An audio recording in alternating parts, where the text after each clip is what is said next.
Have you ever felt watched even when you're alone? This is the story of a boy who experienced just that, only it was something more than a feeling, perfect for those dark nights when you're trying to fall asleep and the room grows just a bit too quiet. This story happened in a neighborhood much like yours, in a house filled with warmth, laughter, and the kind of familiar comforts that make you feel safe. It was a cozy home, except for one recent addition, a large ornate mirror from a local estate sale. This was no ordinary mirror. It was wide, framed with twisting iron vines, and bore a strange heavy feel as if it belonged to another era.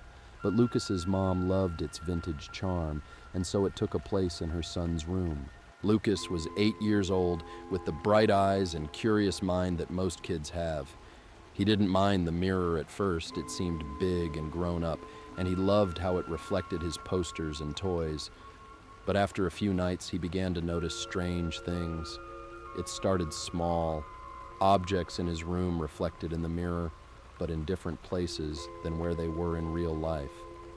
Lucas's parents brushed it off as his imagination, as kids often have active minds that wander, especially at night. But then he began to hear a voice, soft and almost childlike, calling his name in the middle of the night. The voice was soothing but insistent, saying things like, "Come closer, Lucas. I'm your friend. I want to play with you." Night after night, the voice grew bolder, asking Lucas to come to the mirror to put his hand against the glass. Lucas, feeling curious yet scared, hesitated.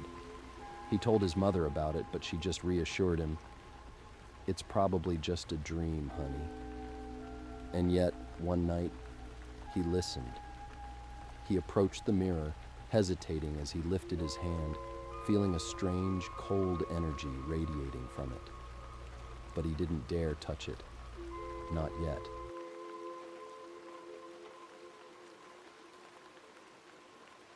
Over the following nights, the requests became demands. The voice was no longer soft, but sharp, impatient.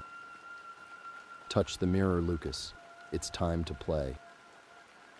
A dark figure appears faintly in the mirror's reflection. Distorted and blurry shadows began to stretch from the mirror at night, as though someone, or something, was pressing against the glass, trying to get out. Finally, one night, when Lucas's mom heard him talking to the mirror, she felt a chill run down her spine. She opened his door quietly and saw Lucas standing inches away from the mirror, a dazed look in his eyes. His hand was hovering over the glass, and a faint, sinister reflection smiled back at him, a twisted version of himself. Panicking, she called his name, and in that moment, Lucas seemed to snap out of it. The mirror's reflection froze, its smile vanishing. Mother pulled Lucas away from the mirror, her face pale and wide-eyed with fear. She grabbed him and pulled him back, heart pounding, and as she did, they both heard a soft, eerie whisper from behind the glass. "Come back, Lucas. You're not done yet." In a final moment of fear, she draped a blanket over the mirror and hauled it down to the basement. They hid the mirror, and Lucas's parents hoped he'd forget, but Lucas never stopped talking about his mirror friend, the one who had promised him endless games, the one that still called to him in his dreams. Every so often, he'd tell his mom he could still hear the voice, faint and distant, calling from the basement, inviting him back to play. Lucas's family doesn't dare open the door, going to the dark basement with the mirror, leaning against a wall covered in dust but faintly glowing, as if something inside is waiting. And maybe tonight, as you turn off the lights, you'll think twice about that mirror in your own room. After all, who's to say it doesn't want a friend too?